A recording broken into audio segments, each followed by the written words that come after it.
Someone is going to say something to you today that is designed to knock you off balance. Maybe they already have. A comment that stings, a challenge you didn't see coming, a moment where your mind went blank, and hours later, in the shower, you thought of exactly what you should have said. The Stoics had a name for that feeling. They called it being conquered without a sword. But what if you never had to feel that again?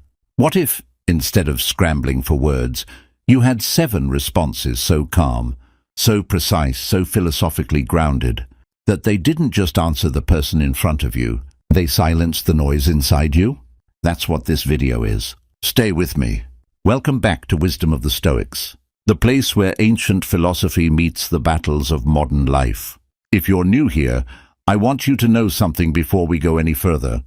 This channel is not about feel-good advice. It's not about quick fixes or hollow affirmations. What we do here is go into the original texts, the meditations of Marcus Aurelius, the letters of Seneca, the discourses of Epictetus, and we pull out the philosophy that actually works. The kind that has survived 2,000 years, precisely because it was built for the hardest moments a human being can face. Today is one of those moments, and before we get into the 7 responses, I want to ask you something honest.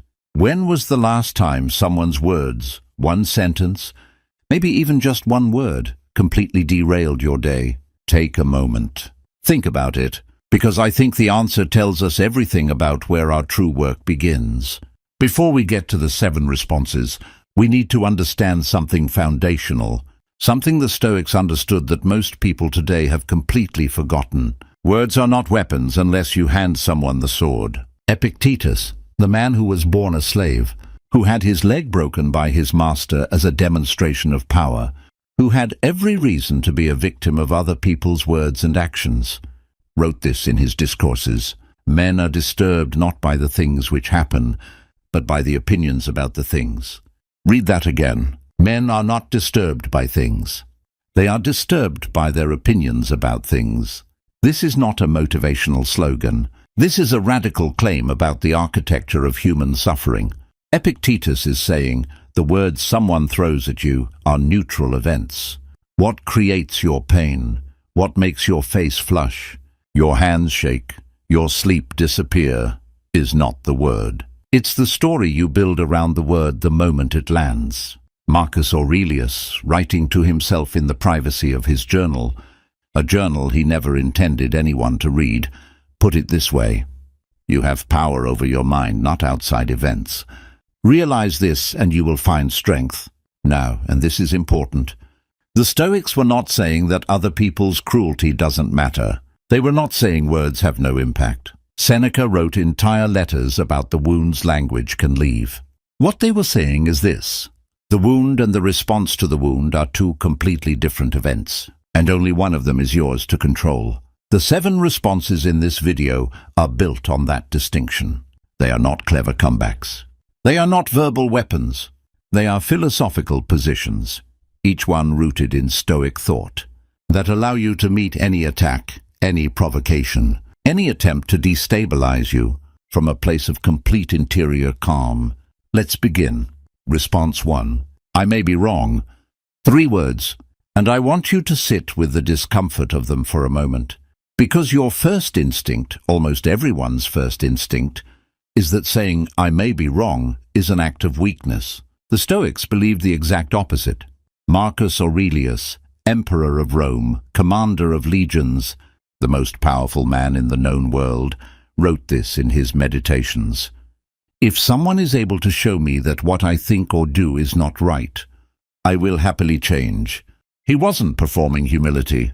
He was practicing one of the most demanding Stoic disciplines, the recognition that our perception is always partial, always filtered through ego, always shaped by what we want to be true, rather than what is true.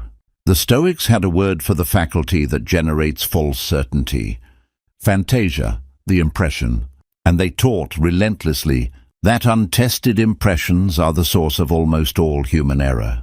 Here is the Stoic insight that makes I may be wrong so powerful. The person attacking you is trying to provoke your ego. They want you defensive. They want you contracted. rigid, fighting. Because a person fighting to protect their ego is predictable, manageable, and ultimately weak. But when you say, I may be wrong, genuinely, calmly, without performance, you remove the target they were aiming at. You give them nothing to push against. And you simultaneously signal something that unsettles every aggressor. I am not afraid of being wrong, which means I am not afraid of you. There's a story about Epictetus being confronted by a student who argued loudly and aggressively that Epictetus's teaching was inconsistent. Instead of defending himself, Epictetus reportedly smiled and said, "You may have found an error I haven't. Tell me more." The student, expecting resistance, had none to push against. The argument dissolved. The Stoic principle at work here is called oikeiosis, belonging or affiliation with truth over self. When you affiliate with truth rather than ego, you become genuinely undefeatable, because you've already agreed to surrender anything that isn't accurate. Think about someone in your life right now who makes you feel defensive. What would happen if the next time they challenged you, your first internal question was, could they be right? I want you to actually sit with that, not as defeat, as philosophy. Response 2, silence. Not a response, you might say, and you'd be wrong. You might say that you have to say something. Seneca wrote in one of his letters to his young friend Lucilius, "Retire into yourself as much as you can. Associate with those who are likely to improve you. Welcome those who you are capable of improving." The process is mutual, for men learn while they teach. But buried in that same letter is a warning that most people miss. Avoid those who are despondent and who groan over everything. And his method of avoidance was not argument. It was withdrawal. The Stoics understood something that modern psychology has since confirmed. Not every provocation deserves a response. And sometimes silence is the most devastating thing you can offer.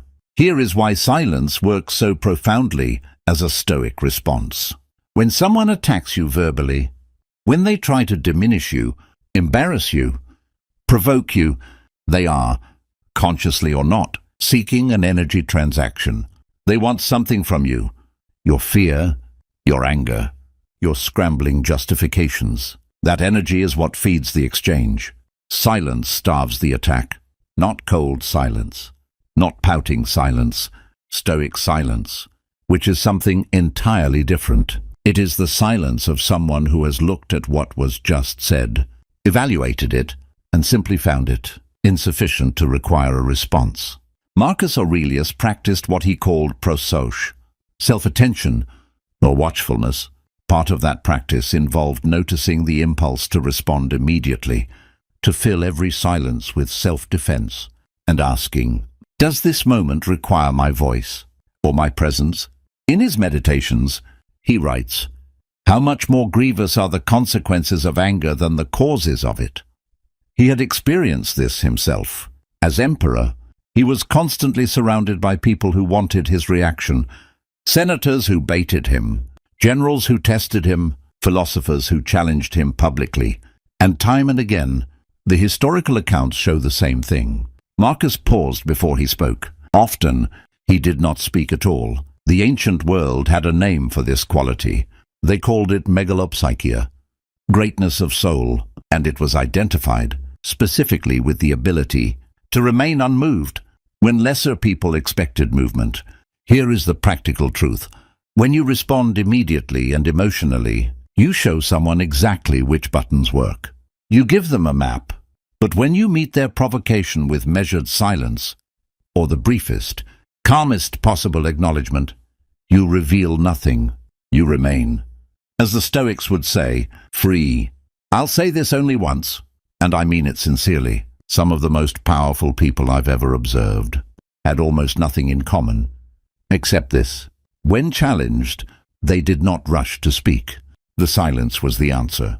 Response 3. That's an interesting perspective. This response requires the most philosophical discipline of all 7, because it asks you to do something genuinely difficult, to engage without evaluating, to acknowledge without agreeing, and to remain in contact with someone's reality without being pulled into it.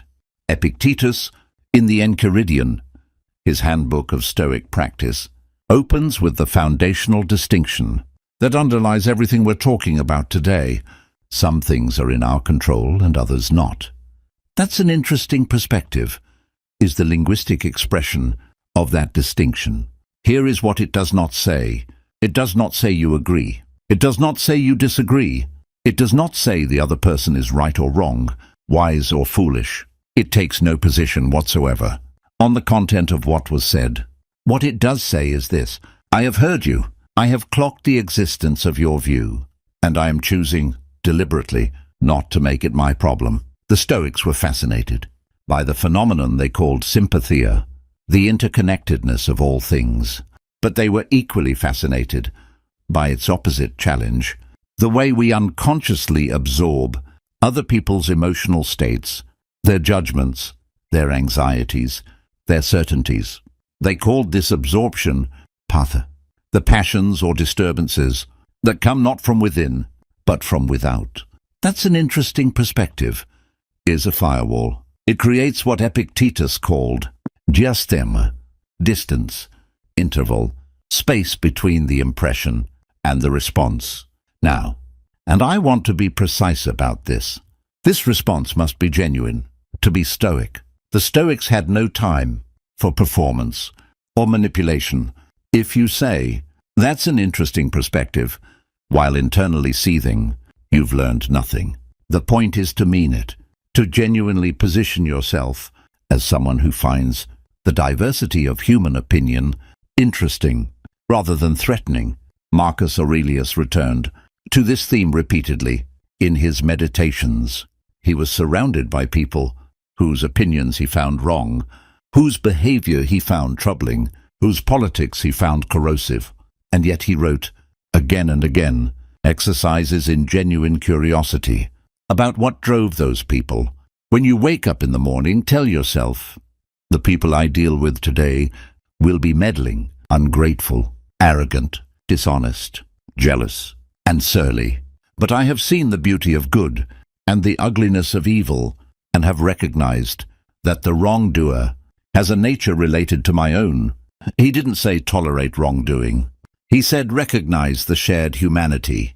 Find it genuinely interesting that people arrive at such different places from the same starting point. That's an interesting perspective, means when a Stoic says it. It means, I see you as a human being, arriving at a conclusion through a process I can examine without threat. Leave a comment below. I genuinely want to know, what is a situation in your life right now where that's an interesting perspective would completely change the dynamic? I read every comment on this channel. Tell me. Response 4. Let me think about that. We live in a culture that has made speed into a virtue. Respond instantly. React in real time. Never let a moment pass without filling it with your opinion. The Stoics looked at this tendency 2,000 years before Twitter, 2,000 years before the comment section, and they identified it as one of the most reliable paths to hamartia, error, the missing of the mark.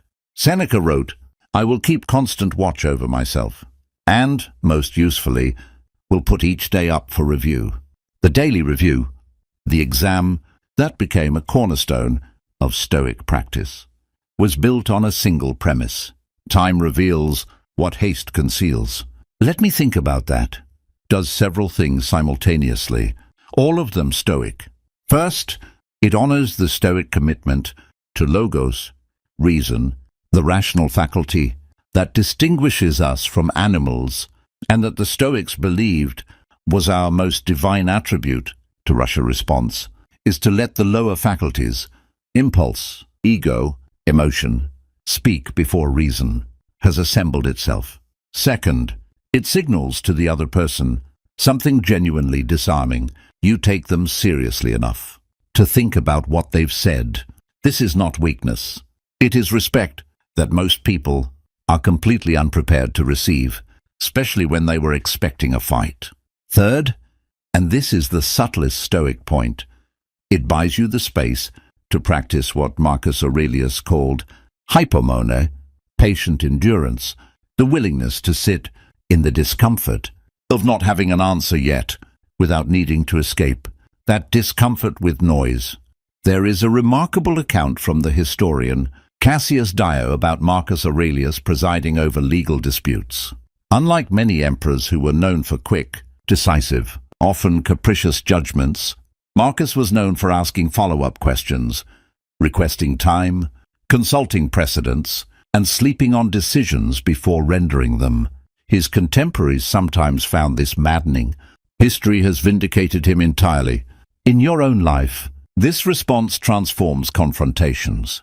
Because the moment you say, "Let me think about that," and mean it, you've shifted the conversation from a battle to a negotiation, from heat to light. I'll be honest with you, this one required the most work. For me personally, to internalize the instinct to respond immediately, to prove you've already considered something, to never appear caught off guard. That instinct is deeply human, and it is. The Stoics would tell us, deeply unhelpful. The 4 words, "Let me think about that," are an act of intellectual courage, not retreat. Response 5. You might be right. Notice the difference between this and response 1. Response 1 was, "I may be wrong," an inward acknowledgement of your own fallibility. This response, "You might be right," is the outward expression of something even harder, genuine openness to the other person's position. Zeno of Citium, the founder of Stoicism, taught that the highest expression of rational virtue was not winning arguments. It was arriving at truth. He reportedly held that a philosopher who enters a debate hoping to win rather than hoping to learn has already failed philosophically, regardless of what happens in the debate. "You might be right" is powerful for a reason that has nothing to do with strategy and everything to do with the nature of truth itself. When you say it, genuinely, calmly, without agenda, you model what the Stoics called eunoia, goodwill, the sincere desire for the other person's thinking to illuminate something real, and people can feel the difference between that and performance instantly. It is also worth noting, what "you might be right" does not mean, in Stoic terms, it does not mean capitulation. It does not mean agreement.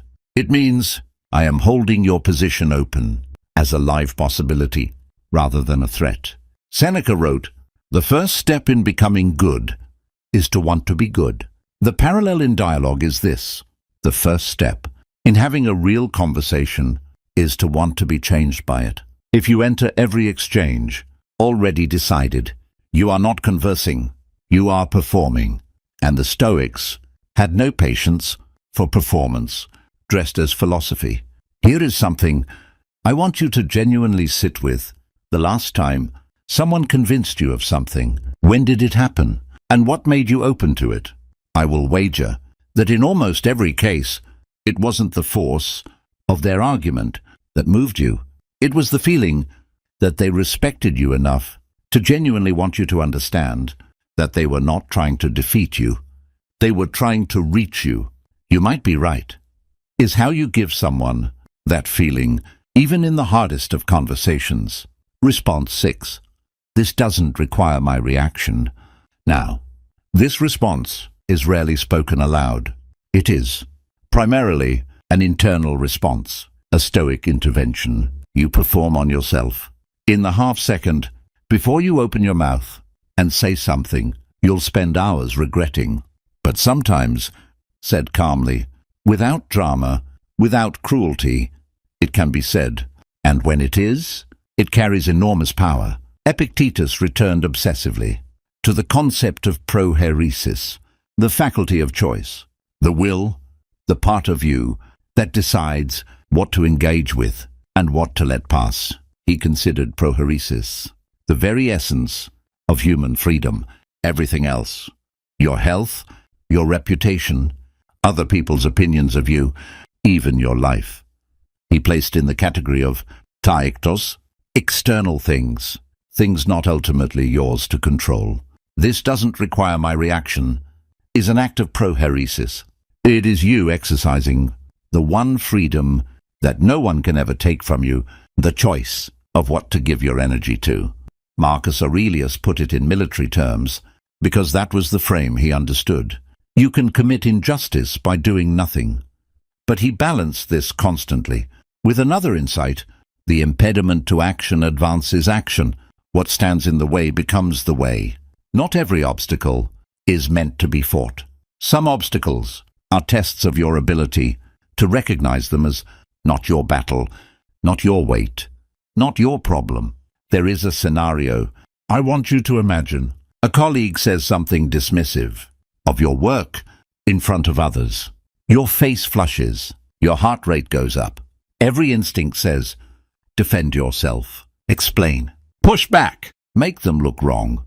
The Stoic looks at that cascade of instinct and asks a single question: what is the best outcome I can achieve in the next 60 seconds? And what is the best outcome I can achieve in the next 60 days? Often, those two answers are completely different, and the Stoic consistently chooses the longer view.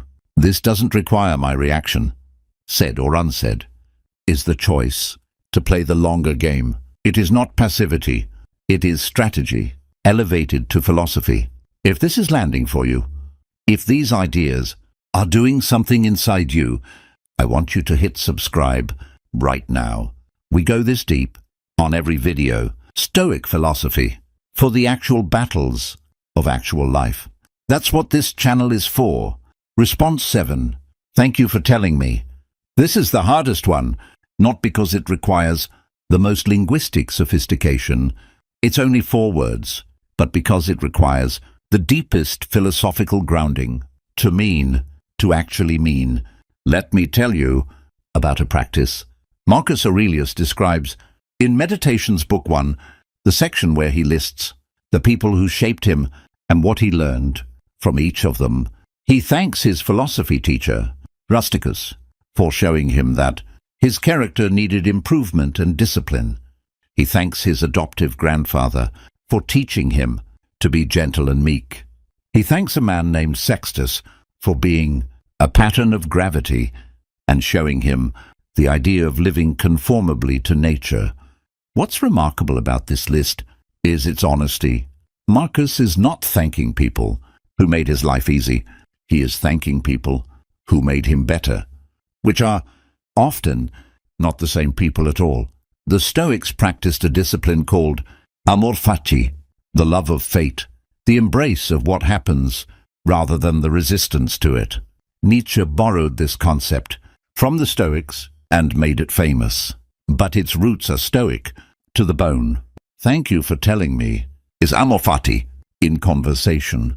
It is the recognition that critical feedback, unwelcome truths, even hostile criticism, all of it contains, somewhere inside, information, data about how you're perceived, about what you might be missing, about the gap between your self-image and the image you project. The Stoics were not sentimental about this. They did not believe every criticism was valid. Epictetus was clear: you evaluate feedback with reason. But he was equally clear that the impulse to dismiss feedback, to protect yourself from it, to react with hostility to anyone who offers it, is one of the most reliable signs of a person who has stopped growing. Seneca wrote in one of his most beautiful letters, "Gather and save the thoughts which may help you in time of emergency. When a day has been spent well, when no pleasure has tempted me to go wrong, I say to myself, this day is mine, a day is yours, when you have gathered what it offered, including the difficult things, the uncomfortable things, the things that required you to say, thank you for telling me, and mean it. There is a version of you that never has to scramble for words again, not because you have a list of clever responses memorized, but because you've internalized something deeper, that you are not your reputation. You are not other people's opinions. You are not your worst moment or your most embarrassing mistake. You are, as Marcus Aurelius wrote to himself at the end of a long day, as Emperor of Rome, a soul governing a body, and from that position, a soul clear and grounded, governing itself. No word, no provocation, no human being on earth can silence you because you were never making noise in the first place. You were thinking, let me bring this full circle. We started in the dark with a candle flame, and I asked you to imagine what it would feel like to never be knocked off balance by another person's words again. We've covered 7 responses tonight. Not tricks, not weapons, but philosophical positions. 1. I may be wrong. The courage of intellectual humility. 2. Silence. The power of a response that doesn't need words. 3. That's an interesting perspective. The firewall of genuine curiosity. 4. Let me think about that. The dignity of deliberate reason. 5. You might be right. The openness that disarms opposition. 6. This doesn't require my reaction. The freedom of strategic withdrawal. 7. Thank you for telling me. The deepest Stoic discipline of all. Now, and I want to be honest with you here, as I try always to be, on this channel, these are not responses that become yours by watching a video. They become yours through practice, through what Epictetus called ascesis, discipline training, the daily exercise of the philosophical muscle. Marcus Aurelius didn't write the Meditations because he'd mastered Stoicism. He wrote it because he was still practicing every day, despite being emperor, despite being surrounded by war, corruption, plague, and loss. He wrote it to hold himself accountable to the person he was trying to become. I want to suggest something for you right now, tonight. Pick one of these 7 responses, just one, and try it genuinely once tomorrow. In the most ordinary context, you can find, not in a crisis, just in a regular moment where you feel the old pull to react quickly, defensively, emotionally. Try the Stoic response instead, and come back here and tell me what happened. That's what this channel is for, not just to learn about Stoicism, but to live it. If this video gave you something today, a thought, a shift, even just a question, please share it with one person in your life who could use it. That single act of sharing is how philosophy has always survived, person to person, idea to idea, generation to generation. Hit the like button, not because algorithms matter, but because it tells me this kind of depth is what you want more of. If you're not yet subscribed to Wisdom of the Stoics, now is the time. We release new videos regularly, and every one of them goes this deep. Every one of them is built for the real challenges of a real life. And in the comments, I genuinely want to know, which of these 7 responses do you think will be hardest for you to actually practice? Not hardest to understand, hardest to live. That's the real question. I'll be in the comments. Until next time, stay grounded, stay rational, and remember what Marcus Aurelius told himself. On the mornings when the world felt heaviest, you have power over your mind, not outside events. Realize this and you will find strength.